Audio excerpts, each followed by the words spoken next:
These are the pickle glazed wings from Popeyes, and out on April Fool's Day. Everyone thought that it was a joke, but me being a pickle lover, I was like, please don't let this be a joke. And lo and behold, it is so very real, and I'm so excited to try it.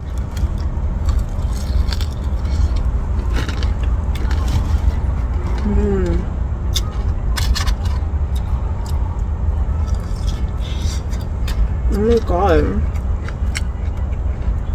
It really has a pickle flavor, but it's not overpowering. It's a little bit of a kick, not too spicy. Chicken is incredibly juicy. Normally not a boneless wing kind of person, but these ones are pretty solid.